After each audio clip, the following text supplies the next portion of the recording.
Good morning all of you. कैसे हैं सब? आशा करती हूँ सभी स्वस्थ होंगे। तो चलिए आज बात करते हैं अपने टॉपिक की। आज हम पढ़ेंगे संधि। तो हम सबसे पहले संधि का अर्थ देखते हैं।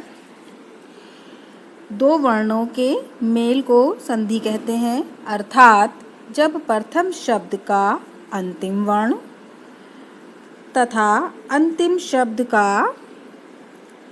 प्रथम वर्ण मिलकर परिवर्तित हो जाता है तो उसे संधि कहते हैं।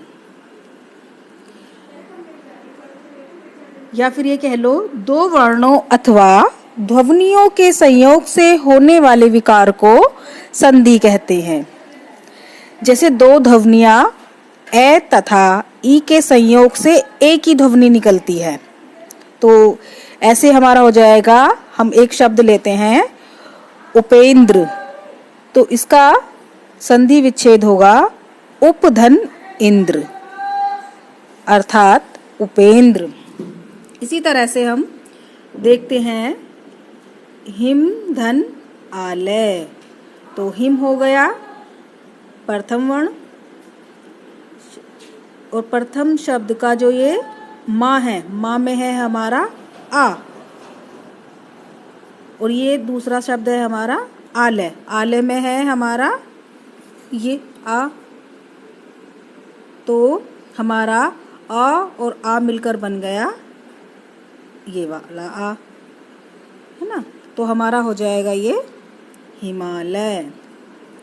इसी प्रकार हम आगे देखेंगे संधि विच्छेद। संधि युक्त वर्णों को अलग अलग करना ही संधि विच्छेद कहलाता है।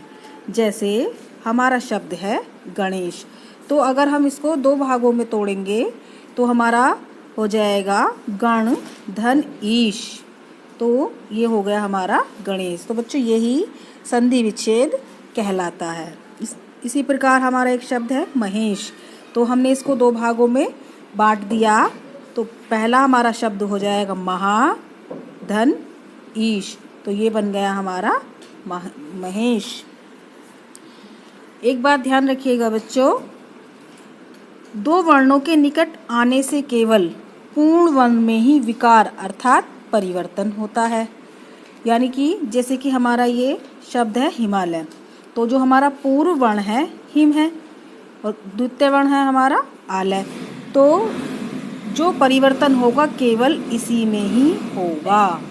ठीक है, चलिए आगे पढ़ते हैं हम संधि के भेद। तो यह प्रकार संधि हमारी तीन प्रकार की होती है। प्रथम है हमारी स्वर संधि, व्यंजन संधि और विसर्ग संधि। तो आगे पढ़ेंगे हम स्वर संधि के भेद। तो स्वर संधि जो हमारी 5 प्रकार की होती है। प्रथम दीर्घ संधि, गुण संधि, यण संधि, वृद्धि संधि, अयादि संधि। तो सर्वप्रथम हम पढ़ेंगे दीर्घ संधि। तो शुरू करते हैं हम। पहले दीर्घ संधि का हम देखेंगे प्रथम नियम।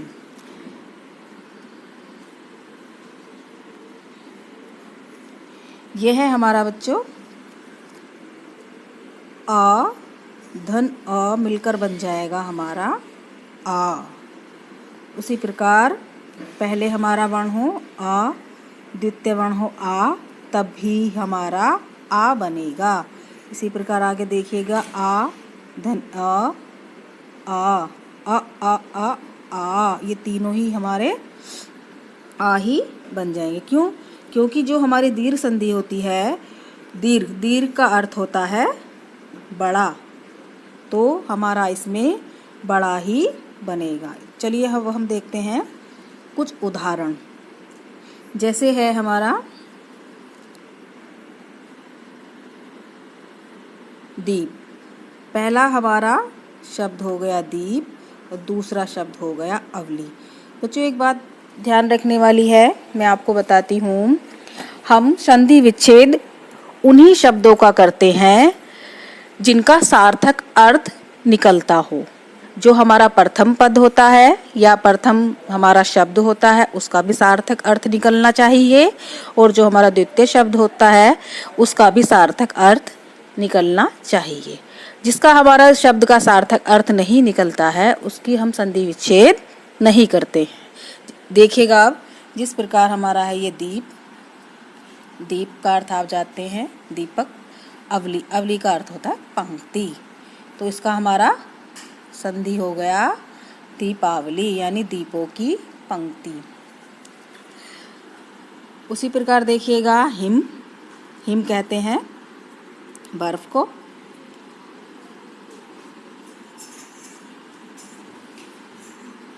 आलय, आलय होता है घर, और ये हमारा बन गया हिमालय। इसी तरह से हम देखेंगे कृपा, धन अधीन, कृपाधीन, आगे विद्या, धन आलय, ये हमारा बन गया विद्यालय। उसी तरह से दूसरा नियम देखेंगे हम, नियम नंबर 2,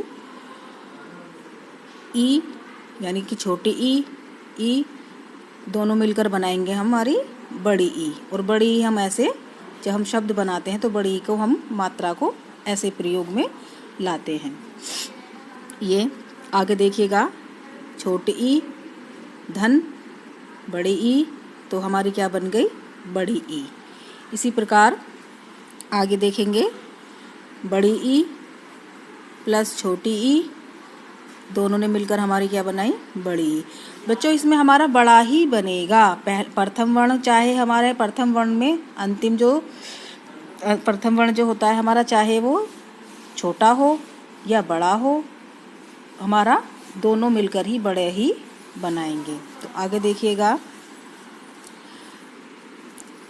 चाहे हमारी बड़ी ही हो प्रथम शब्द के अंतिम वर्ण में, चाहे द्वितीय शब्द के अंतिम वर्ण में भी बड़ी ही हो, तब भी हमारी बड़ी ही बनेगी।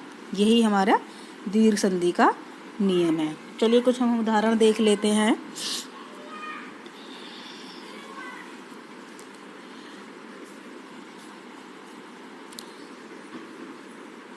पहला शब्द है हमारा हरि और दूसरा है इच्छा। तो जब हम इनका संधि विच्छेद करेंगे, हरि धन इच्छा, तो हमारी ये वाली ये,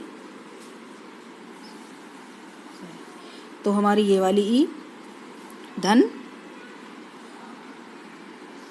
एक ये वाली ई हमारी, तो इन दोनों ने मिलकर हमारी कौन सी ई बनाई बड़ी ई।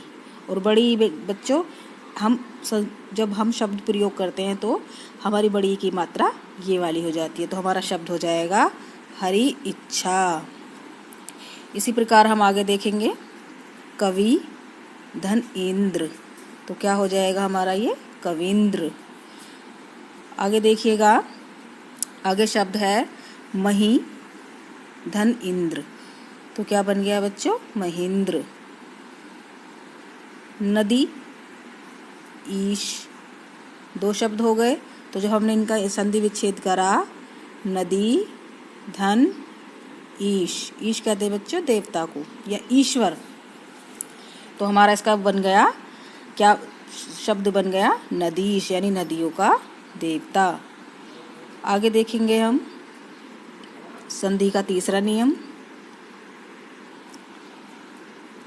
यह है हमारा ऊ वाला, हमारा ऊ धन ऊ बनेगा औ।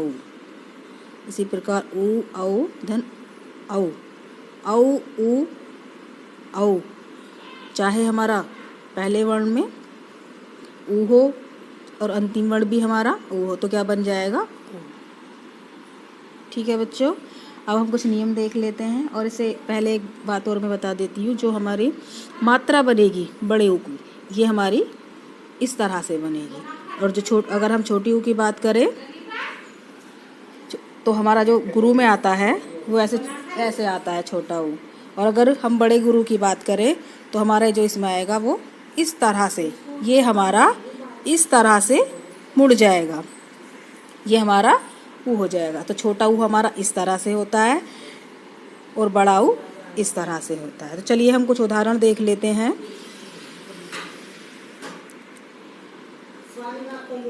पहला शब्द है हमारा सु धन उक्ति, तो उसकी हमारा संधि क्या हो जाएगा? सूक्ति। अब कैसे हमारा हो जाएगा? अब हमारा शब्द है सु। सु में हमारा जो ये उ है, ये है हमारा ये वाला उ है। अब दूसरा है हमारा उक्ति। उक्ति में है हमारा कौन सा? ये वाला उ हो गया। तो इन दोनों ने मिलकर हमारा कौन सा उ बनाया? ये वाला उ, बड़ा उ बना दिया। अब बड़े उ की मात्रा कैसी होती है हमारी? ये वाली। तो क्या होगा बच्चों, जो ये हमारा प्रथम वर्ण जो है ये हमारा लुप्त हो जाएगा और इसके स्थान पर क्या आ जाएगा? बड़ा उ आ जाएगा। तो इनके स्थान पर क्या हो गया? बड़ा उ, और बड़े उ की मात्रा कैसी होती है हमारी? ये वाली। इसी तरह से हम देखेंगे सिंधु धन उर्मी। सिंधु और धन उर्मी ने दोनों हमारे ये वाला उ और ये वाले उ ने मिलकर क्या बनाया? उ धन उ क्या बना दिया हमारा? ये वाला उ बन गया है। सॉरी बच्चों, ये उर्मी में हमारा ये इस तरह से उ आएगा, ये ठीक कर लेना इसे, सिंधु उर्मी। इसी तरह से वधु धन उत्सव। वधु धन उत्सव में हमारा बड़ा उ है, तो हमारा हो जाएगा ये उ ये वाला करके, तो हमारा हो गया ये वधु उत्सव। इसी तरह से देखेंगे हम भू। भू में हमारा है बड़ा उ ये वाला, धन ये भी बड़ा उ है हमारा, तो इन दोनों ने मिलकर क्या बनाया? ये वाला बड़ा उ, तो हमारा हो गया भूधर्व। इसी तरह से हम कर देंगे भू, और बाकी हमारा ये इसी तरह से हम लिख लेंगे भूधर्व। आगे देखते हैं हम अगला नियम, नियम नंबर 4, ऋषिवा। ऋषि, जो इसकी साउंड होती है, ध्वनि होती है, वो री होती है, री। तो हम देखेंगे री धन री ने मिलकर बनाया बड़ा री। बड़ा री में कैसे? जैसे कि हमारा ये वाला री है, तो इसमें क्या हो गया? हमारी एक मात्रा और आ गई है, इस तरह से। तो हम देखते हैं इसके नियम। हमारा पहला शब्द है मातृ। बेटा इसको मातृ बोलते हैं। अगर बात हम करें मात्र की तो वो ये वाली मात्र हो जाता है, ठीक है। और ये हमारी जो साउंड होती है ये वाली मात्रा की री, तो ये आ जाती है हमारी इस तरह से मातृ। ये हमारी मातृ है, और ये इसको हम बोलेंगे मात्र। मातृ का अर्थ होता है माता, और मात्र यानी मात्र अर्थात कुल। जो हमारा, अगर हम योग में कह दें कि मात्र कितना हमारा बचा या शेष, ये अर्थ में आ जाता है। तो देखेंगे हम मातृ धन ऋण, तो हमारा इसका संधि हो जाएगा मातृण, यानी माता का ऋण। इसका हम एक और उदाहरण देखेंगे, पितृ धन ऋण, तो हमारा शब्द बन जाएगा पितृण। बच्चों आज हम इतना ही पढ़ेंगे, और आज के लिए धन्यवाद।